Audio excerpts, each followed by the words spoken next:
Well, hello. So I'm presenting the award for the Volunteer Primary Care Provider of the Year. And this award this year is going to Mary Bianchi Harrington.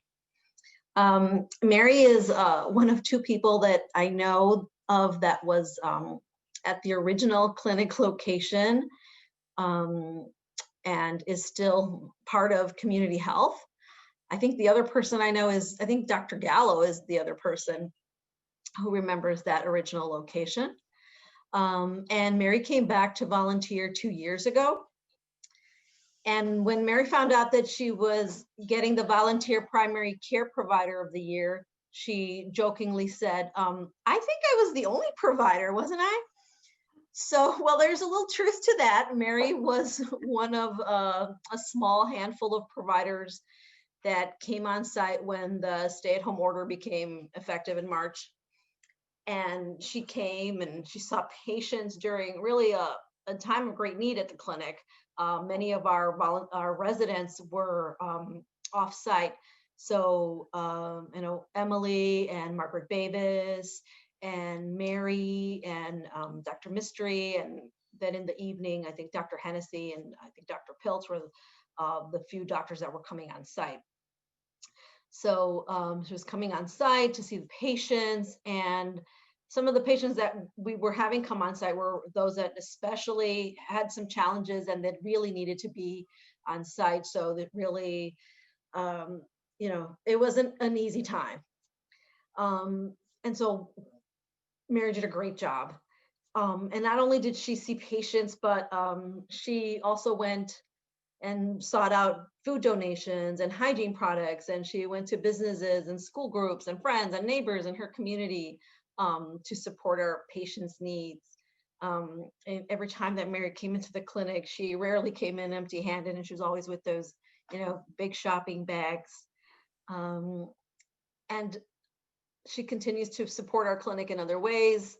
Mary's also on the board now. And she's also part of our telehealth group.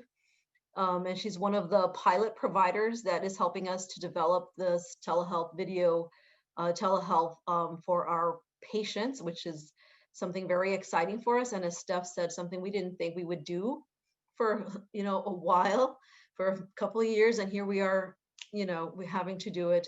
And Mary has been very helpful with that. I know she loves to hear people talking about her.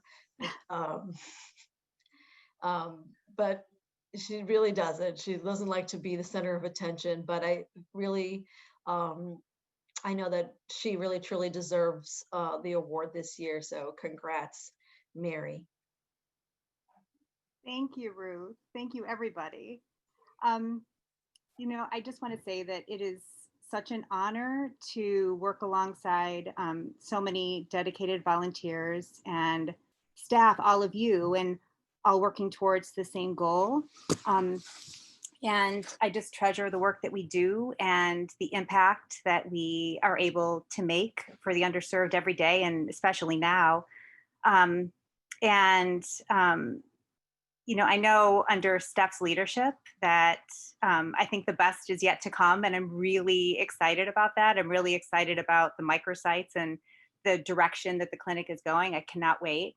I think I came back at a really exciting time. But so to that end, as Ruth said, I practiced, way back when in 1993 when the clinic started, and I took a really long time off when I got married, had kids, and I just stayed at home.